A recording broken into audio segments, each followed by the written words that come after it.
안녕하세요. 강문혁 변호사입니다. 오늘은 경찰에서 절대 하지 말아야 할 행동 3가지에 대해서 한번 알아보겠습니다.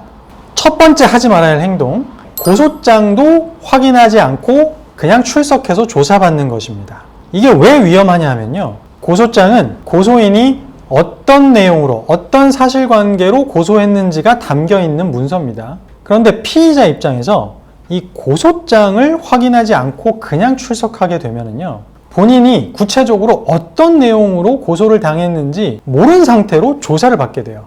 그러면 아무래도 수사기관이 어떤 질문을 할지 예상하기가 어렵습니다. 본인에게 불리한 내용을 진술할 수도 있고요, 수사관이 질문하는 내용에 대해서 제대로 답변하지 못할 가능성이 높아져요.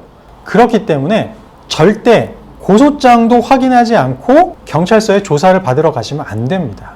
최소한 정보공개 청구를 해서 고소장을 검토한 후에 어떠한 내용에 대해서 반박을 할지, 수사관이 어떤 내용을 질문할지 미리 준비를 하고 나서 출석하는 것이 매우 중요합니다.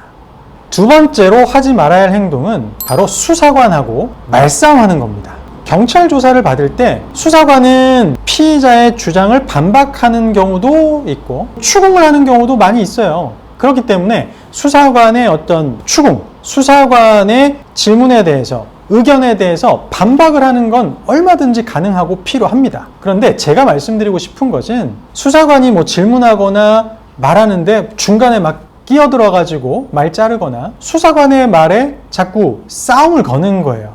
수사관님 왜 그러시냐고, 왜 그쪽 편만 드냐, 이렇게 따지거나 이런 행동은 하지 말아야 된다는 거예요. 재판 절차에서는 아무래도 판사는 중립적인 입장에서 검사와 피고인 측의, 변호인 측의 주장도 듣고 증거들도 검토하고 나서 판결을 합니다.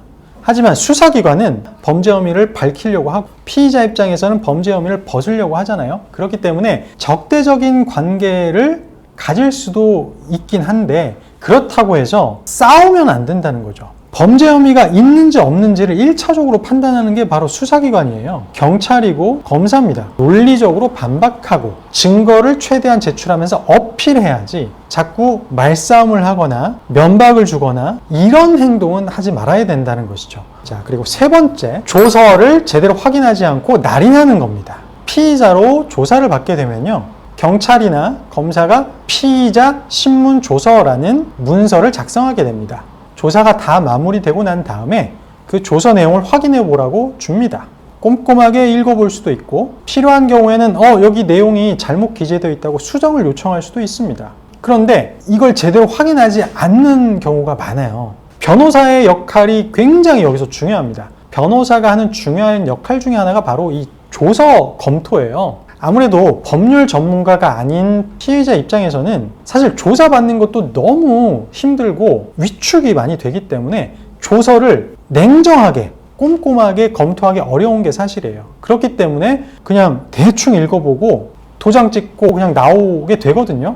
근데 그러면 절대 안 된다는 겁니다. 조서에 본인이 진술한 내용이 제대로 담겨 있는지, 말의 뉘앙스가 제대로 반영이 됐는지, 불리한 내용이 담겨져 있진 않은지 이런 점들을 꼼꼼하게 확인하고 필요하면 수정을 요청해야 되는 겁니다. 이 조서는 나중에 형사재판에서 아주 중요한 증거가 될 수가 있어요.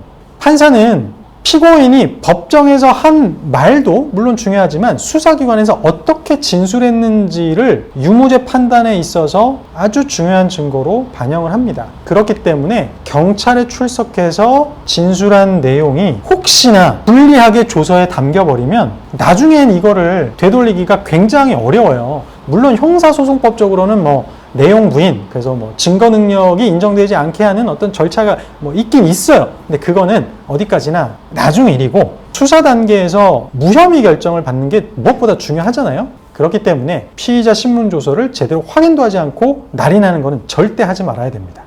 오늘 강변이 준비한 내용은 여기까지고요. 다음 시간에 유익하고 재미있는 영상으로 다시 찾아뵙겠습니다. 시청해 주셔서 감사합니다.